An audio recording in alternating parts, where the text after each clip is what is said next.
Estamos estudiando la primera parte del catecismo, la profesión de la fe. La segunda sesión, la profesión de la fe cristiana. Capítulo segundo, creo en Jesucristo, Hijo único de Dios.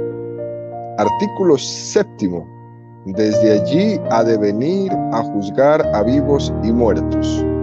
En el primer apartado de este artículo, el catecismo dedica 3 números, del 668, 669 y 670, a la explicación del tema de Jesucristo volverá con gloria. Cristo reina ya mediante la Iglesia. Número 668 del catecismo dice: Cristo murió y volvió a la vida para eso, para ser Señor de muertos y vivos. La ascensión de Cristo al cielo significa su participación en su humanidad, en el poder y en la autoridad de Dios mismo. Jesucristo es Señor, posee todo poder en los cielos y en la tierra.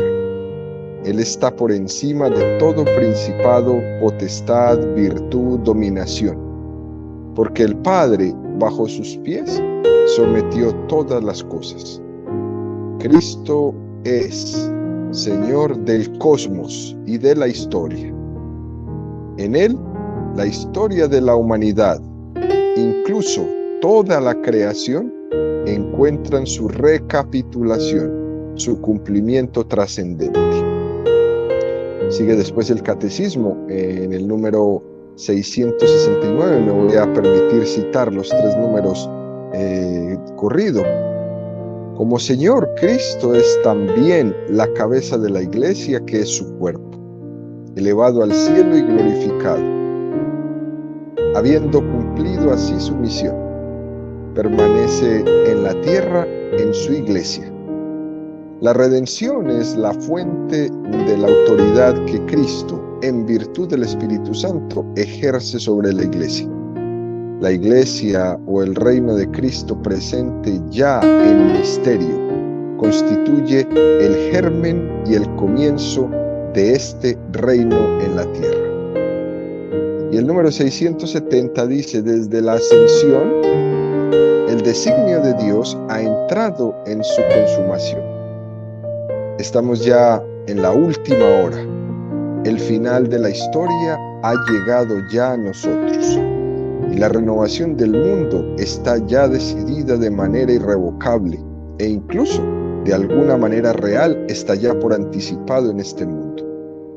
La Iglesia, en efecto, ya en la tierra, se caracteriza por una verdadera santidad, aunque todavía imperfecta. El reino de Cristo manifiesta ya su presencia por los signos milagrosos que acompañan a su anuncio por la Iglesia. Cristo reina, Cristo es Señor. Estamos hablando de un título bíblico. Para nosotros, el término Señor, en nuestra cultura occidental, el término Señor, pues carece de bastante contenido. Para nosotros decir Señor es como decir el masculino de señora, ¿no? Es un título bastante intrascendente en nuestra vida, vacío incluso de contenido teológico. Sin embargo, cuando nos acercamos a la Sagrada Escritura, el término Señor tiene otro alcance. Decir de Jesús el término Señor proclama su ser. La liturgia, la Iglesia Católica dirige toda oración a Dios Padre por Jesucristo nuestro Señor. Todas las oraciones, fíjense que terminan así: por Jesucristo nuestro Señor. Romanos 10:9. Porque si confiesas con tu boca que Jesús es Señor y crees en tu corazón que Dios le resucitó de entre los muertos, serás salvo. Este nombre expresa el misterio de Cristo, Hijo del hombre, Hijo de Dios.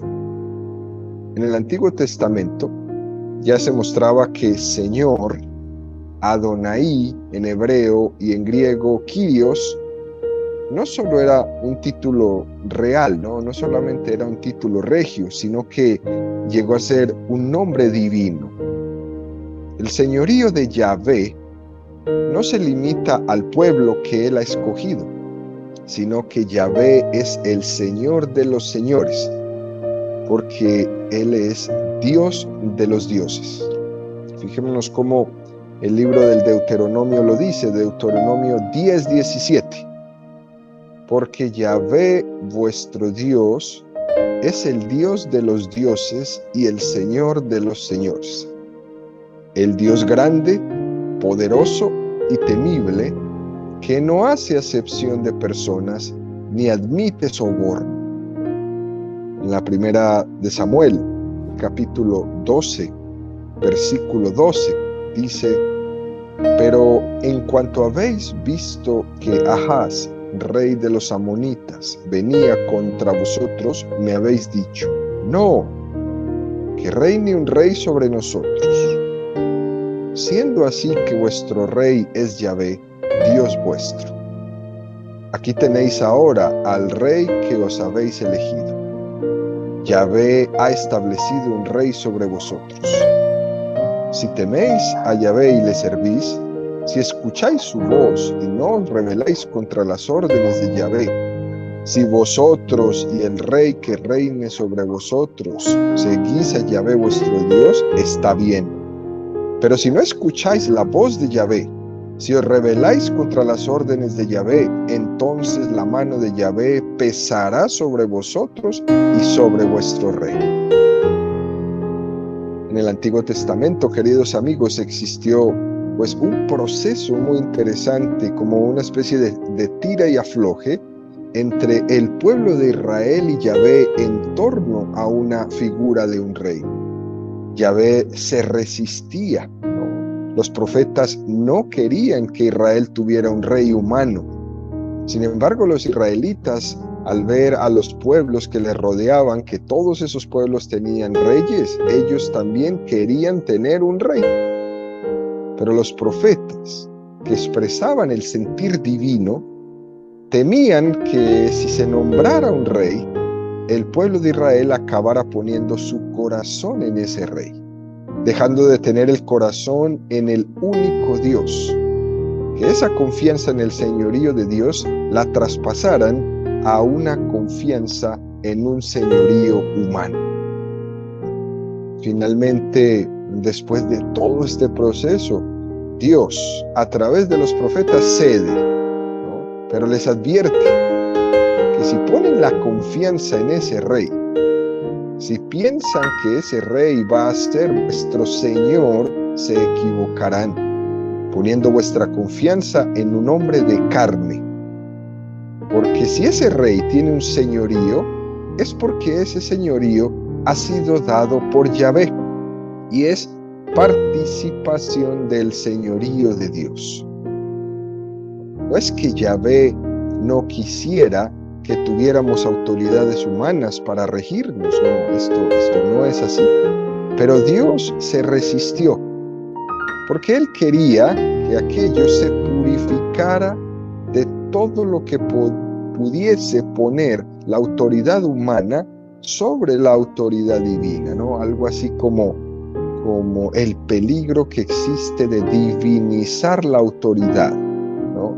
Que esa autoridad de un rey sea divina. De hecho, Jesús se tuvo que enfrentar a esa divinización que hacían los hombres, por ejemplo, de la figura del César. Para los romanos, el César en un momento de su historia llegó a ser un dios. De hecho, a los primeros cristianos se les pedía que quemaran incienso, que solamente se quemaba a los dioses, ante el César. Y los cristianos se negaban a quemar ese incienso y esto les costaba la vida. Todavía existe hoy en Israel, por ejemplo, algunos sectores del pueblo judío, especialmente los sectores más ultra ortodoxos del judaísmo, que no reconocen la autoridad humana. Ellos no reconocen los gobernantes de Israel, no reconocen su primer ministro. Para ellos, su gobernante es Yahvé, y se niegan, por ejemplo, a hacer el servicio militar, se niegan a pagar impuestos, ¿no? Eso es una interpretación un poco literal, ¿no? del judaísmo, pero existe un grupo bastante grande de judíos que aún piensan en esto. Solo Yahvé es nuestro gobernante, es nuestro rey o nuestro primer ministro o presidente, como le quiera llamar cada una de las sociedades. Al fin y al cabo, la autoridad humana es una participación del señorío y de la autoridad de Dios. Por eso este compromiso de los gobernantes tiene que ser, pues, prácticamente primero con Dios. Lo triste es que vemos que cada vez los gobernantes están más lejos de Dios. Cristo es rey, pero Cristo quiere reinar a través de mediaciones humanas. Pero estas mediaciones humanas tienen que estar preparadas para poder ser mediadores divinos. Pero cuando existe esta separación, división, incluso pelea terrible de aquellos humanos que tienen el don, el privilegio de gobernar, pues entonces tenemos unos gobiernos que son prácticamente desastrosos. Juan 19, 10, 11. Dícele Pilato: ¿a mí no me hablas? ¿No sabes que tengo poder para soltarte y poder para crucificarte? Respondió Jesús: no tendrías contra mí ningún poder si no se te hubiera dado de arriba. Por eso el que me ha entregado a ti tiene mayor pecado. Es verdad que necesitamos mediaciones humanas para poder organizar nuestra sociedad, pero sin poner nuestro corazón en esa mediación humana. Hoy día hay personas que niegan a Dios, pero se hacen matar por un partido político. Hay personas que dicen no creer en Dios o negar su existencia y se hacen matar por un candidato a X puesto, ¿no? en un gobierno netamente humano. Debemos confiar en el Señor, poner nuestra confianza primero en el Señor, pero además debemos respetar con todo nuestro corazón y con toda nuestra mente, pues, a nuestras autoridades humanas también. Es una costumbre preciosa que tiene el cristianismo católico. Nosotros no solo confiamos en Dios, también confiamos en las autoridades humanas, oramos por ellas. Ahora, en tiempos difíciles, en esta pandemia universal, la Iglesia constantemente está diciendo: vamos a orar por los médicos que van a intervenir en esta crisis. También vamos a orar por los gobernantes que van a tomar las decisiones más trascendentes para el futuro de la sociedad, como cerrar una frontera, como cerrar una ciudad, como cerrar un pueblo. Esas decisiones son decisiones que tiene que tomar un gobierno, que son supremamente comprometedoras, pero tienen que estar iluminadas por el Señor. Oramos a Dios por todas las mediaciones humanas de las que se sirve Dios para llegar a nosotros, pero no ponemos nuestro corazón en la carne. Nuestro corazón tiene que estar siempre en Dios. Dios es el único Señor, el único Rey, el único Kyrios, es el único Adonai. Ahora, en el Nuevo Testamento se transfiere a Jesucristo el título de Kyrios, título de Señor. Ese término de Señor que Yahvé había tenido mucho cuidado en no querer transmitirlo a ningún rey de carne. Pero después de esto es grandioso que ese título se le aplique completamente a Jesús. El Padre lo suelta a Jesús. Esta es la fe de la primera iglesia, ¿eh? Es lo que concluyeron los discípulos que vieron a Jesús cuando multiplicaba los panes, cuando caminaba sobre las aguas, cuando vieron que era el Señor, que toda la naturaleza le obedecía, cuando calmó la tempestad. ¿Quién es este que hasta el viento y el mar le obedecen? Ese es el mismo Señor que dividió las aguas del Mar Rojo, por donde el pueblo de Israel pasó a pie en Jud. Es el mismo Señor. Este término el Padre lo suelta completamente a Jesucristo. Iban entendiendo que Dios le había otorgado a Jesús ese señorío, el mismo señorío con el que está revestido Yahvé. Ese señorío es el señorío que reviste Jesucristo. Salmo 110. Oráculo de Yahvé a mi Señor. Siéntate a mi derecha y haré de tus enemigos estrado de tus pies. De hecho, la primitiva iglesia utilizó este texto frente a los judíos que no habían reconocido en Jesucristo al Señor, diciendo: este texto no podía referirse a David, sino solo en una parte. El verdadero cumplidor de este texto del Salmo 110 es Jesucristo. Siéntate a mi derecha y haré de tus enemigos estrado de tus pies. Mateo 22, 41-46. Estando reunidos los fariseos, les propuso Jesús esta cuestión: ¿qué pensáis acerca del Cristo? ¿De quién es hijo? Dícenle: de David. Díceles pues: ¿cómo David, movido por el Espíritu, le llama Señor cuando dice: dijo el Señor a mi Señor, siéntate a mi diestra hasta que ponga a tus enemigos debajo de tus pies? Si pues David le llama Señor, ¿cómo puede ser hijo suyo? Nadie era capaz de contestarle nada, y desde ese día ninguno se atrevió ya a hacerle más preguntas. Jesús le hace pensar a los judíos de que ese texto, en última instancia, solo se puede decir en plenitud de Él. Solo se puede decir en plenitud de Él. Él que era el Mesías, a quien el Padre va a sentar a su derecha en el cielo, como Cristo Rey, dándole plena gloria. Lucas 1, 42-43. Y exclamando con gran voz dijo: bendita tú entre las mujeres y bendito el fruto de tu seno.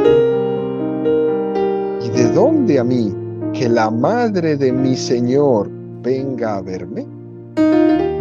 Isabel proclama que se siente indigna ante el Señor. Lucas 2, 10, 11.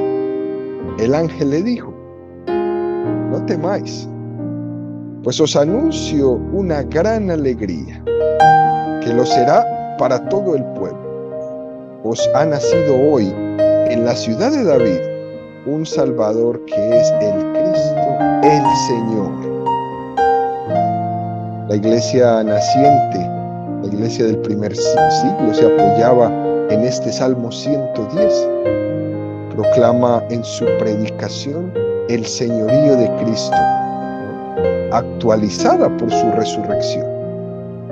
Lo vemos en Hechos 2, 34-36. Pues David no subió a los cielos, y sin embargo dice: dijo el Señor a mi Señor, siéntate a mi diestra hasta que ponga a tus enemigos por escabel de tus pies. Sepa pues con certeza toda la casa de Israel que Dios ha constituido Señor y Cristo a este Jesús a quien vosotros habéis crucificado.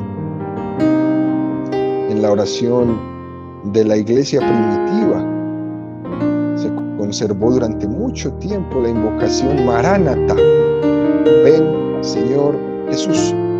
Esta invocación era casi el saludo de los primeros cristianos, ¿no? Maránata, ven Señor Jesús.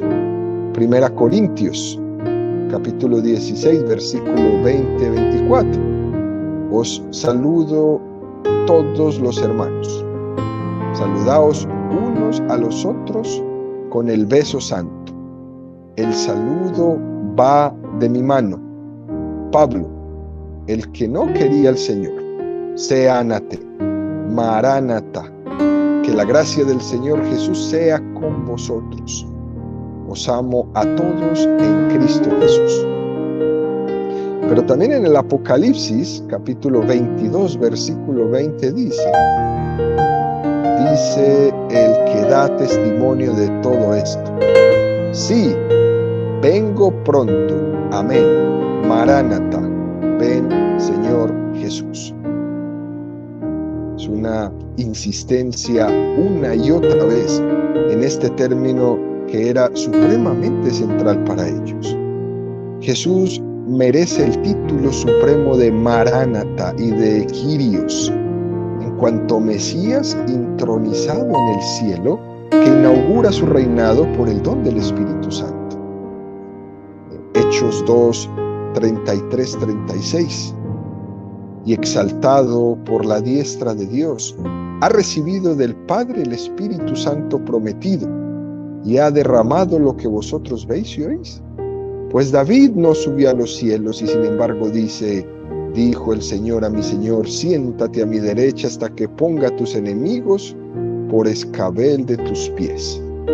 Sepa pues con certeza toda la casa de Israel que Dios ha constituido Señor y Cristo a este Jesús a quien vosotros habéis crucificado. Esta predicación de los apóstoles, que debió resultar muy, pero muy escandalosa en estos primeros momentos del cristianismo, cuando ellos decían, a este que vosotros habéis crucificado, Dios lo ha constituido Señor y Cristo. Eso a los oídos de los enemigos de Jesucristo, de los enemigos del cristianismo, pues sonaba supremamente escandaloso. Pero si nos fijamos, queridos amigos, es lo que sucede hoy. Hoy hay personas que escuchan el nombre de Jesucristo y se escandalizan. Es más, han mandado en algunos países a quitar las cruces de las escuelas porque ese Cristo crucificado es expresión de violencia, ¿no? Y entonces los niños no pueden ver un Cristo clavado en una cruz porque entonces es una expresión de violencia y eso daña su psicología. Hasta eso hemos llegado para una gran parte de la sociedad moderna. Escuchar el nombre de Cristo es escandaloso. Pero esto no es nada nuevo. Desde la primera predicación, ese nombre escandalizaba a muchos. Y ya el colmo de la proclamación de ese señorío lo vamos a encontrar en Filipenses 2, 10, 11. Cuando dice Pablo, para que al nombre de Jesús toda rodilla se doble en los cielos y en la tierra y en los abismos, y toda lengua confiese que Cristo Jesús es Señor para gloria de Dios Padre. Eso ya fue, digamos, la gota que derramó el vaso. Toda rodilla se doble. De hecho, el demonio en su revelación, mucho antes de todo, ese demonio no se iba a arrodillar ante un hombre. Ese demonio no iba a doblar su rodilla ante Jesucristo hecho hombre. Por eso esa expresión de su revelación en el momento que le dice a Dios, no te serviré. Esa es la palabra de revelación del demonio. Yo no te serviré. Es decir, yo no doblaré mi rodilla ante este hombre. Y una proclamación de Jesús, que es el único y digno de doblarle rodilla enfrente de él. Los demás señoríos que existen no son dignos de que ningún hombre les doble rodilla ante ellos. Si doblamos nuestra rodilla ante los hombres, por muy importantes que sean o que tengan poder, les estamos idolatrando. Y aquí debemos, queridos amigos, hacer una reflexión. ¿Cuántas veces doblamos rodilla en el sentido espiritual de la palabra ante las autoridades humanas, ante la fama, ante el poder, ante el dinero? ¿Cuántas veces el hombre dobla su rodilla, somete su conciencia, somete sus valores, traiciona el evangelio ante estos falsos dioses? Constantemente. Por eso tiene plena actualidad de que solo Dios es Señor. Y esto nos tiene que llamar nuestra atención al preguntarnos: ¿yo a quién le doblo mi rodilla? Y hacer la reflexión de no volver a doblar rodilla a poder humano, solo a Dios. Y al poder humano le respeto, oro por él, acato sus indicaciones, pero yo no le doblo la rodilla, solo a Dios. Jesús es el Kyrios, Jesús es el Señor, y solo Él nos libera cuando le adoramos como Señor. Lo cierto es que cuando doblamos nuestra rodilla ante hombres de carne y hueso, nos esclavizamos. Pero si nosotros doblamos nuestra rodilla ante Él, que es el Dios trascendente, que está sentado a la derecha del Padre, eso sí nos libera. Es especialmente San Pablo, a lo largo de sus cartas, que va concretando en qué se traduce ese ser Cristo Rey, ese señorío de Jesucristo. Es estupendo porque cuando uno extrae todas las consecuencias de ese señorío de Jesucristo, nos damos cuenta de que estamos en las mejores manos. Estamos libres de muchos miedos en la medida que entendemos que Jesucristo es Señor. Jesucristo es Señor de todos los enemigos y potestades. Jesús es el Señor del demonio. Jesús es el Señor de la historia. Y esto es importante que lo digamos y que lo repitamos. Él dirige los hilos de la historia, incluso a través de los hombres que se rebelan frente a Él. Como dice el Salmo, Dios mira desde el cielo y sonríe. Dios, viendo desde el cielo cómo se rebelan los hombres, cómo se hacen tontos, cómo incluso se atreven a negarle, Dios sonríe, como diciendo: ¿a dónde van estos? ¿O qué piensan estos que van a hacer? Así como ese emperador romano, al final de su vida, dice esta expresión: me venciste, Galileo. Toda mi vida te perseguí con todo mi poder de un emperador romano. Al final, en mi lecho de muerte, termino mi vida con esta palabra: me venciste, Galileo, no pude contigo. Dios mira desde el cielo y sonríe todas las estupideces que hacemos. Dios es capaz de servirse incluso de esas rebeliones del hombre contra Él mismo para conducir finalmente a la humanidad hacia su destino. ¿Cuál es su destino? El alfa y la omega, el principio y el fin. Cristo es Señor. Hacia allá vamos. Cristo es incluso el Señor de la muerte. 1 Corintios 15:24. Pero cada cual en su rango.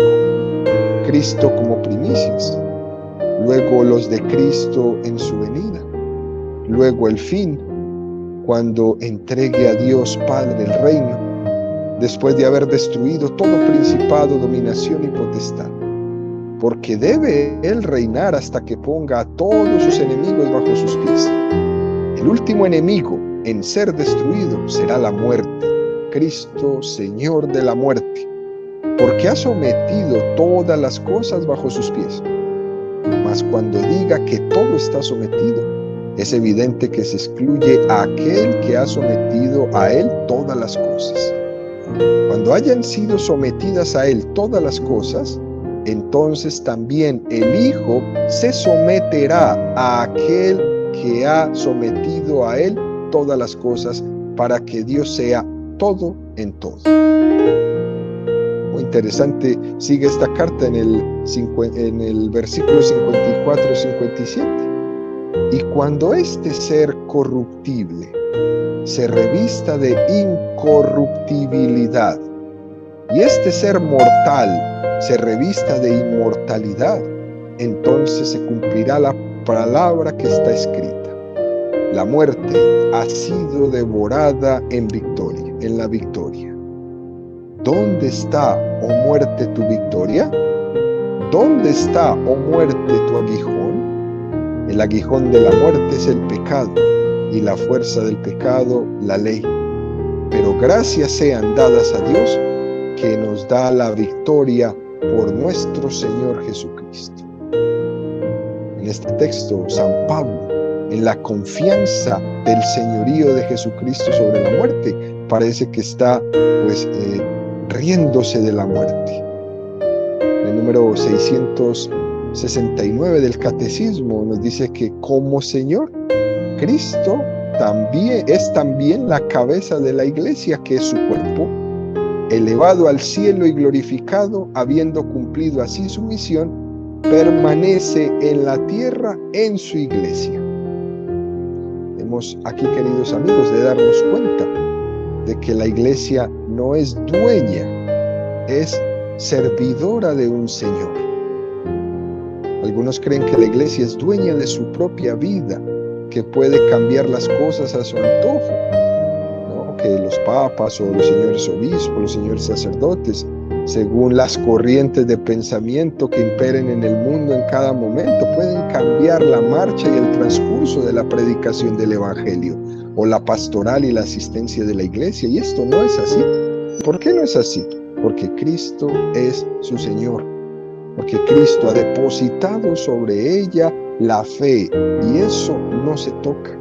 Incluso en la misma historia de la Iglesia, cuando hemos visto momentos oscuros, momentos difíciles de la Iglesia, nunca se ha tocado la fe. Todos los problemas han sido meramente desviaciones humanas, pero la fe nunca se ha tocado. Efesios 1:17. Para que el Dios de nuestro Señor Jesucristo, el Padre de la gloria, os conceda espíritu de sabiduría y de revelación para conocerle perfectamente, iluminando los ojos de vuestro corazón, para que conozcáis cuál es la esperanza a que habéis sido llamados por Él, cuál la riqueza de la gloria otorgada por Él en herencia a los santos, y cuál la soberana grandeza de su poder para con nosotros los creyentes, conforme a la eficacia de su fuerza poderosa que desplegó en Cristo, resucitándole de entre los muertos y sentándole a su diestra en los cielos, por encima de todo principado, potestad, virtud, dominación, y de todo cuanto tiene nombre, no solo en este mundo, sino también en el venidero. Bajo sus pies sometió todas las cosas y le constituyó cabeza suprema de la Iglesia, que es su cuerpo, la plenitud de lo que llena todo en todo. Ante este texto, queridos amigos, lo único que tenemos que hacer es bendecir a Dios por su Iglesia, porque en la Iglesia vemos realizado de una manera muy cercana a nosotros el señorío de Jesucristo. Vemos que Cristo reina en su Iglesia, porque es cierto, y termino con esto, Cristo reina a través de su Iglesia y es Señor en nosotros a través de su Iglesia.